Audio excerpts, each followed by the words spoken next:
but almost as soon as the war started in November of 2020, of course, Eritrean divisions poured into Ethiopia. They were right near the border and ready to go when the war started. It did not start in November when the TPLF went into the headquarters. It was really started, I could go back into 2019 and talk about what was going on. And some were taken out and shot immediately because they were identified as being members of opposition organizations by agents who had been inside the camps in advance. What kind of party is that?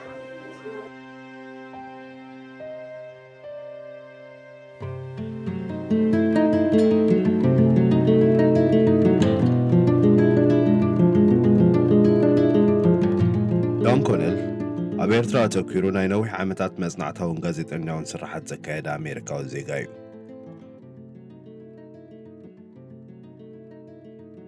Against all odds, a chronicle of the Eritrean Revolution, building a new nation, collected articles on the Eritrean Revolution, rethinking revolution, new strategies for democracy and social justice, taking on the superpowers, collected articles on the Eritrean Revolution, ከምኡውን ምስ ኣባላት ጉጅለ 15 ኣብ 2001 ቅድሚ ምእሳሮም ዘካየዶ ቃለ መጠይቃት ዝሓቆፈት Conversations with Eritrean Political Prisoners ትብል መጽሓፍ ኣብ 2005 ዝሓተመ ደራሲ እዩ። ኣብ ሓምለ 2023 ኣብ ናይ ሃገራዊ ኤርትራዊ ናይ ዓፈር ባይቶ ጉባኤ ኣብ ሃሪስበርግ ፔንሲልቬንያ ተረኺቡ ኣብ ዘቕረቦ ኣስተምህሮ ንህልው ኩነታት ኤርትራውያን ስደተኛታት ኣብ ኢትዮጵያ ዝምልከት ዘቕረቦ ጸብጻብ ንሎ ምዳሊና ልኩም ኣለና። ኣብዚ ኣቕርቦቱ ኣጀማምራ ኩናት ትግራይ ኣብ ልዕሊ ኤርትራውያን ስደተኛታት ዝበጽሕን ዝበጽሕ ዘሎም በደላት ከምኡውን ኣብ ኣዲስ ኣበባ ጥራይ ብውሕዱ 200,000 ስደተኛታት ከም ዘለዉ ዘብርሃሉ ኣገዳሲ ትሕዝቶ ናባኹም ነብሎ። ሰናይ ምክትታል።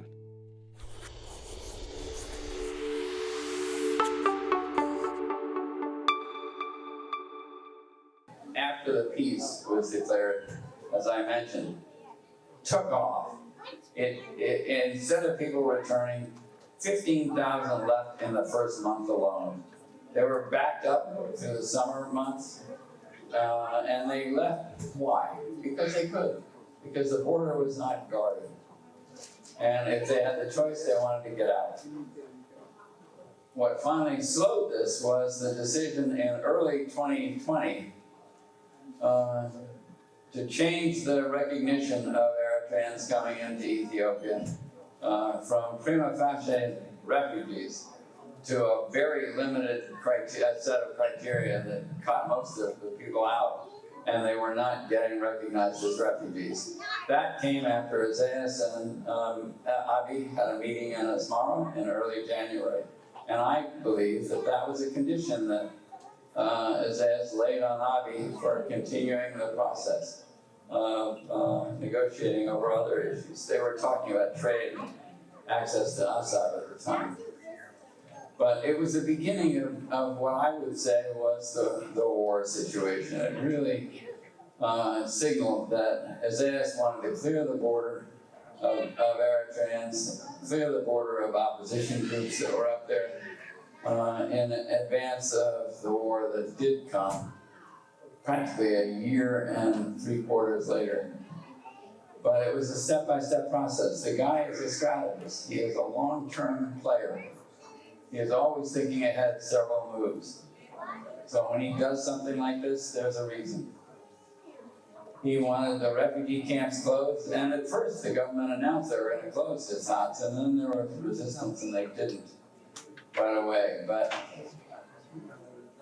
almost as soon as the war started in November of 2020, of course, Eritrean divisions poured into Ethiopia. They were right near the border and ready to go when the war started. It did not start in November when the TPLF went into the headquarters. It was really started, I could go back into 2019 and talk about what was going on inside. But it wasn't, that was no longer more the cause of the Tigray civil war than Badme was the cause of the war in Eritrea. It was an excuse, a spark really, that came because the tinder was all there for a fire, and all it took was the match. Right away, they came in and destroyed Shemelba and Hitzatz, driving 25,000 refugees, who were much fewer than there had been. But that was what were left out of the camps. Some fled to the bush, some went back to Eritrea. Most of those who went back were forced into it, or coerced, I should say. And some were taken on a shot immediately because they were identified as being members of opposition organizations by agents who had been inside the camps in advance. Because that's also the way the PFDJ works. Every neighbor is suspect. So everybody is afraid. Fear is a key way that front has kept its power all these years. Even though the front is really no longer a party. I should say parenthetically that everybody knows this, but PFDJ hasn't even had a second Congress. What kind of party is that? Since 1994.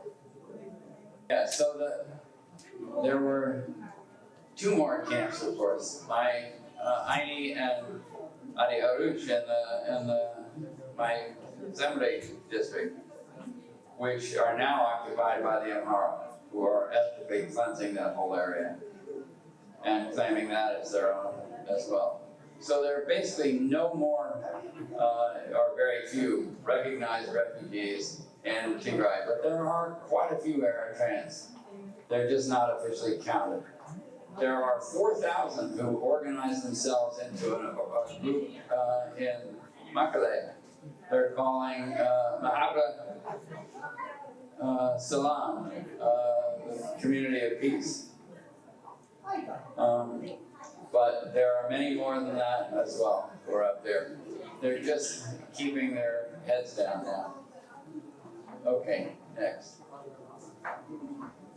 Many who were in my Sebre camps, the Ma'ani and Adi Harush, went to Amhara or to Addis. Some of them ended up in the Alamwak Watch north of Gondar, where there's a kind of irregular distribution of supplies. And the UN is registering them somewhat.